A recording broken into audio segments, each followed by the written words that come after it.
Happy New Year, and welcome to our first dev update for 2025. 2025 is a special year for Valorant. It's Val's 5-year anniversary, and it's also our first official season, V25. If you haven't seen Anna's video about Valorant's next chapter, check it out in the description below. In 2025, our focus is all about investing into Valorant. We want the game to be in the best shape it's ever been in, and to solidify our foundation to keep growing and evolving for years to come. This includes a ton of things, like quality of life improvements across the board, launching some great new features for the game, leveling up our dev tools so we can keep doing our best work for you, and of course, gameplay updates and new content you'll love, alongside epic moments throughout the year, like Masters and Champions. We're so excited for V25, and I'm gonna hand it over to the dev team to preview just some of the things coming up for you in the first half of the season. Were you first? Yeah, I was first. Yeah, okay. 3, 2. Hey, I'm Ryan. I'm one of the agent designers, worked on Tahu. Hey everyone, I'm Goscicki, the agents lead for Valorant, and today we're going to be talking a little bit about Tahu, our newest upcoming initiator.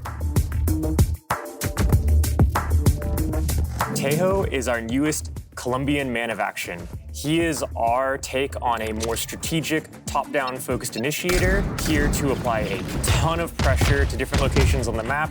We really want you to move or die. With Tahu's kit, we still want to make sure that gunplay is front and center. So I think what we want to do instead is provide Tahu tools to create the disruption, create that play pattern where it's not actually the utility that's getting the kills, but instead the gun when they flush out. So the cool thing about the ultimate is you're able to have it map targeted the same way you have the rockets. In comparison to Breach ult, which comes from you going forward, you're able to choose the direction. So if you wanted to clear the team towards you or away from you, you have that choice. So it's about like choosing like how do you want to play this round? How do you think they will move out of the way? And like what checkmates can you create by having them come either to you or away from you in that way? The journey to settling on who Tahu is, his archetype, who he is as a person, really spawned from the kit. This idea that like your knowledge and experience round over round benefits you if you play off of it. And we're like, oh, that's kind of like this older, grizzled, battle combat experienced person. We have Brim. We don't need another Brim, so like, what's another take on this? And we thought about the well-dressed man of action, the like really, really experienced combat veteran that we've all seen in the action movies, running away from explosions. That's who we were making with Tahu. Tahu? Yeah? I think he's going to be spicy for sure. Yeah, just a little spice. I think we've shown that we've kind of pulled back on a lot of like abilities doing damage. What players will slowly realize is it's a lot more about the tactic. It's a lot more about those moments that you can create with the damage instead of it actually being the damage. Tahu was our first agent of the year, kicking the year off in a fun, explosive way. We currently have 2 more agents planned for the rest of the year. We think there's some heavy hitters that you're gonna have fun with. You know, as always, agents need to provide colorful new ways for you to play the game, new and exciting play styles that we can shine a light on. But we're not quite ready to reveal any more information about them other than you're gonna get a couple more. So you'll have to wait and see what we're cooking up for you. Bye. Later. My name's Hardison. I'm the live design balance lead on Valorant. Hi, I'm Tiffy. I'm the product manager, and I get to work with Dan on Live Balance. Today, we're going to talk to you a little bit about what you can expect in 2025. 10.00 is out and released now, and that means Tahu is live. You'll notice that most of our larger balance patches were done earlier already in patch 908, 910, and some in 911. But we hope to continue that momentum throughout the year whenever it's appropriate. For the first half of 2025 around agents, we have some duelists we're going to be working on. We're going to be following up on ISO, doing like some kind of power budget redistribution around the kit, and also doing some changes to Neon if we need to after the 911 balance changes. We're also going to be adjusting Deadlock. We're going to be trying to make her sound sensors have a little bit more value and also just try to give her a little bit more aggressive potential. Oh, Dan, we should actually talk about Harbor. I don't think you've mentioned that yet. We do need to talk about Harbor. For Harbor, we're really trying to make him more satisfying to play in particular, just trying to make him more enjoyable, more fun, more commonly picked in your average rank game, because right now he's just not picked very much. So 2025, we're going to look at our map pool rotation strategy once again. We've heard the feedback largely around variety, and that's what we're going to be focused on. So if you haven't heard, we are going to be rotating every act this year. For patch 10.00, 2 maps came in, 2 maps are leaving, and the number might change across the year. So the main priorities for the balance team in 2025, we're really trying to focus in on our tactical roots here and make sure that gameplay clarity and audio in particular are very easy to understand so that you can react to whatever is going on your screen and kind of make the right tactical decisions, as well as making sure that the skill cap in the game remains high, that all the time you're putting into Valorant is rewarded, both on a strategic and kind of a mechanical level. For the portions of Mastery that Dan has mentioned, you're gonna notice some of those changes have already rolled out and will be coming across the year in 2025. One example was the accuracy changes that we shipped with gunplay and movement in general. That should be increasing kind of the skill cap you see in Valorant. Separately, there's the maintaining our competitive foundations, which is a lot of bug fixing and just addressing visual and audio clarity in the game. Valorant's always in kind of an evolving game. Everyone is just continuously getting better. They're improving. We're releasing new content. I think the 5-year point is a good point for us to kind of examine everything we have in the game. So we're trying to take a pass at as many things as we can and try to rein in the game to make sure it's feeling tactical, make sure you can respond to pieces of utility appropriately, making sure that gunplay still matters. All those kinds of things are really high priority for us right now. And in this moment of reflection, it's really exciting to see just all the metas come through in Valorant. We started with double dive, we had double initiator, we had a good amount of time on chamber, which was great too, and a double controller meta. I'm really excited to see what else comes next in the future. All right, see ya gamers, excited to keep working in 2025.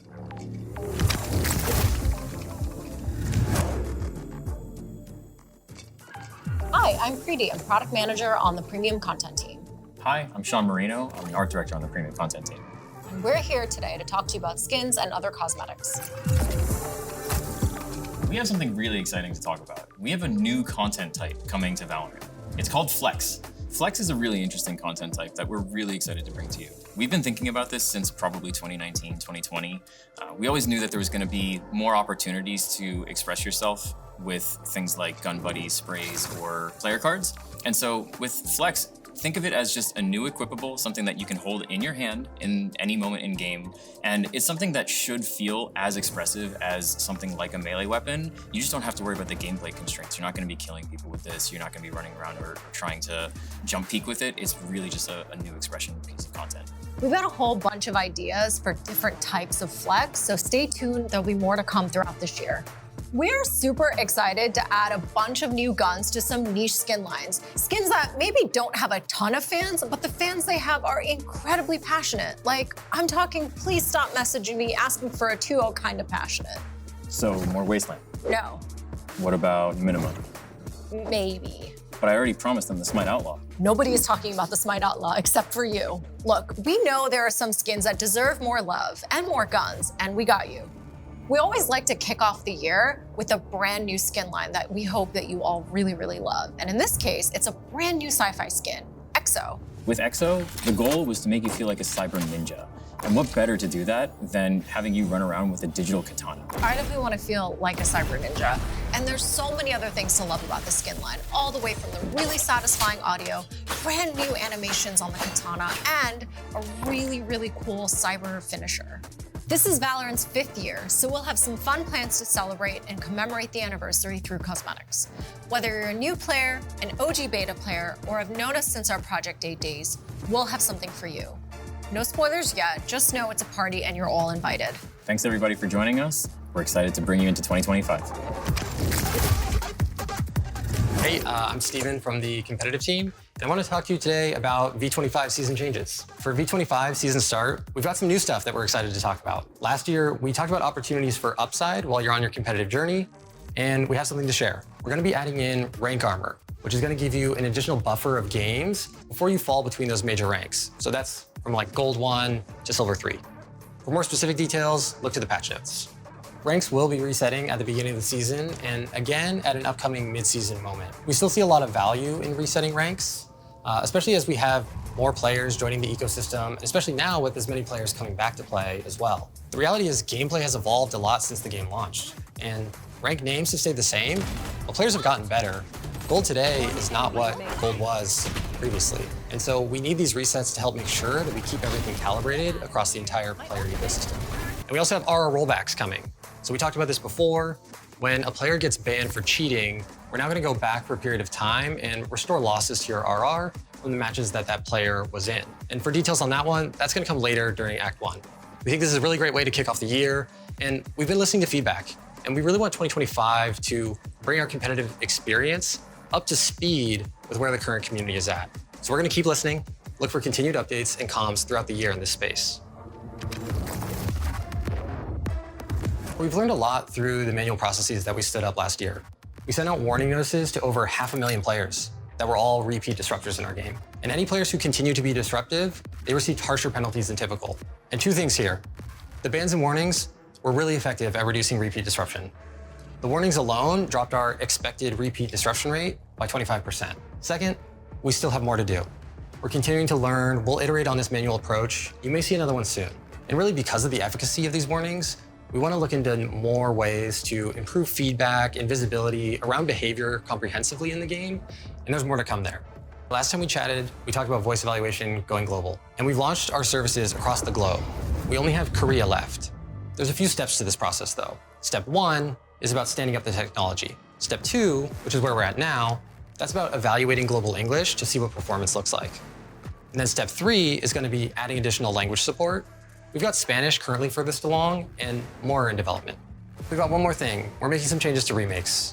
A remake vote is now going to automatically start when a player has abandoned the match in the first round. Additionally, you're only going to need 3 players to successfully vote to remake. So when Reina says that their friend is totally going to be right back, just go next. That's all I have for today for the competitive area. Really excited for season 2025, and we'll be continuing to communicate throughout the year, so look for more updates. Hey everyone, it's been a minute since we shared an update on replays. I wanted to stop by to talk about one of the interesting challenges that we're currently working through, lag compensation. This is a pretty nerdy topic, so let me start with some netcode basics. In Valorant, the game server is authoritative.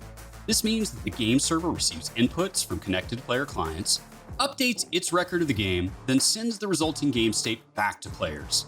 And it does this on every tick of the server, so 128 times per second. But it takes a small amount of time to send this information over the internet between the game clients and the server. This delay means that the view you have as a player is ever so slightly in the past relative to the game server. So for shooting to feel crisp and responsive, the game server has to both track and compensate for the time it takes to communicate over the internet. When the server receives your shot, it rewinds time to match your client's view so that it can check if you hit. Without this lag compensation, you'd have to lead your shots to hit enemies and the game would feel awful. Okay, so why does this matter for replays? To capture a replay, we have the game server continuously record its view of the game. This avoids any reduction in client performance and also gives us the most accurate representation of what happened.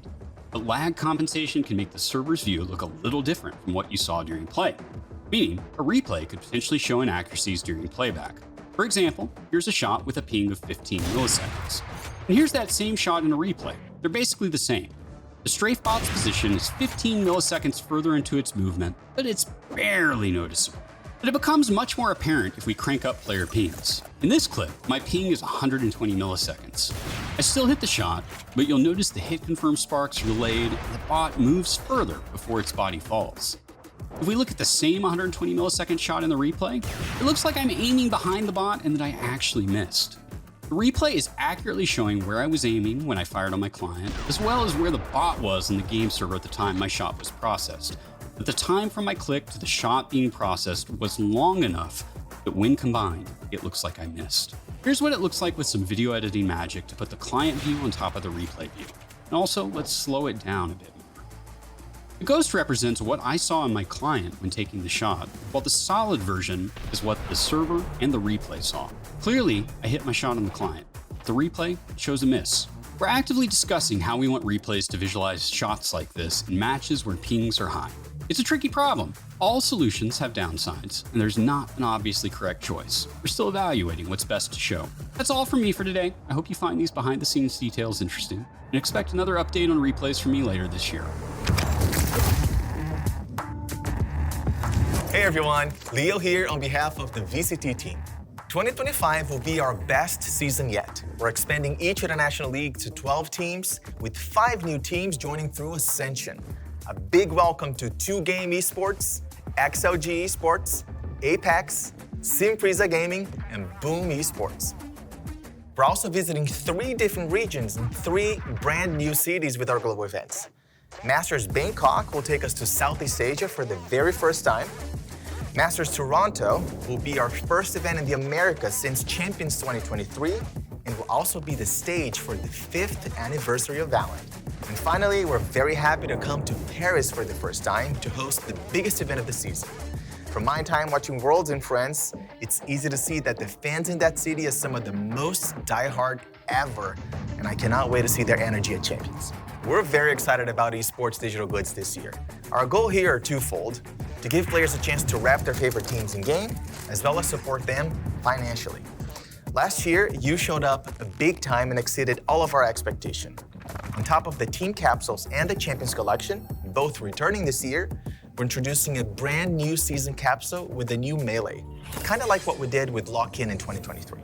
We're going with the Classic for team capsules again in 2025, and we're very comfortable with that choice. The Classic is present in every single round. They get more time in the spotlight and have led to some pretty fun interactions. We think of the Classic like a team jersey, where you want to cop the latest one with the start of a new season. We're making some important changes to international leagues in 2025. For Stage 1, teams will be divided into 2 groups of 6, competing in a round-robin format, with the top 4 teams from each group advancing to playoffs. A bigger playoffs with 8 teams will keep more teams in the hunt for a longer period of time and give them more chances to qualify for global events. On Stage 2, you have a fresh new chance to clinch Champions qualification. With a longer break after Masters Toronto, we hope to give teams space to try new things and make changes ahead of the final stage of the season. We're also changing how teams qualify to Champions.